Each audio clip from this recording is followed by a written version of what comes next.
আসসালামু আলাইকুম, সব ভালো আছেন নি? আশা করি সব ভালো আছেন। গ্রাম বাংলার একটা খুবই মজার তরকারি আমরা যেটা রান্দিয়া রেসিপি আপনারা শেয়ার করমু। আশা করি ভালো লাগবো। সো এখানে মাঝে আমরা তেল দিলাইছি, গরম তেলের মাঝে পেঁয়াজ কাটা পেঁয়াজ দিলাইছি, দিয়া একটারে আমরা নাড়িয়ে সারিয়ে একটু বুনমু। অ্যান্ড দেন ওখানে মাঝে আমরা স্বাদ মতো লবণ দিলাইরাম,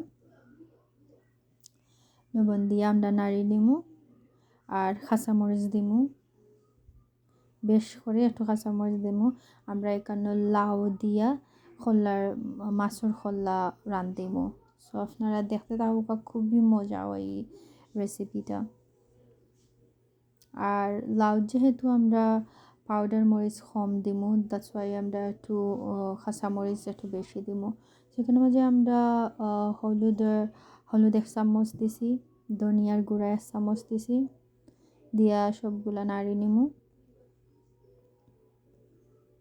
আমরা পানি দিয়া মশলাটারে একটু বুনমু।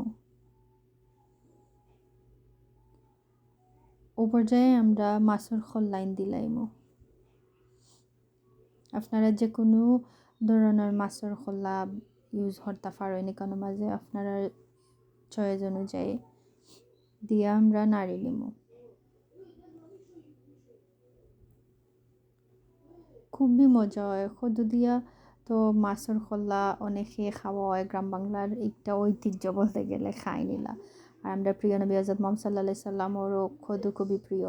সো আমরা কদু দিয়া ডাকিয়া রেখে দিছি, আমরা কোনো রকমের পানি দিতাম না এখানে মাঝে। কদুতে কিনি পানি বার হইব তার,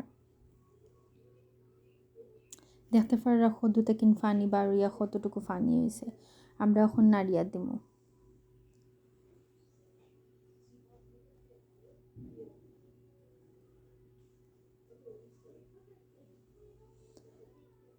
আমরা কদু আস্তে আস্তে গলার ফতে গলি যার,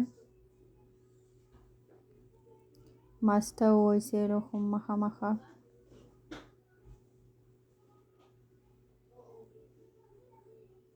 খুবই সুস্বাদু হয় এই তরকারিটা, আপনারা ট্রাই করবা।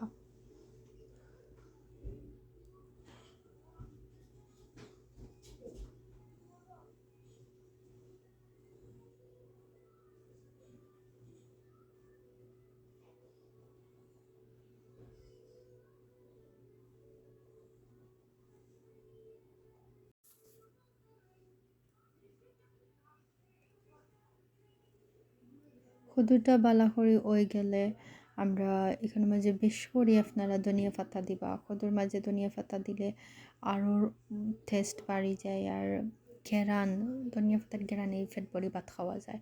সো আমরা মাছও হয়ে গেছে, কদু হয়ে গেছে, ও পর্যায়ে আমরা ফ্রেশ গ্রিন ধনিয়া পাতা কাটিয়া দিলাইছি, দিয়া আমরা সবগুলা মিশাই লিমু একলগে।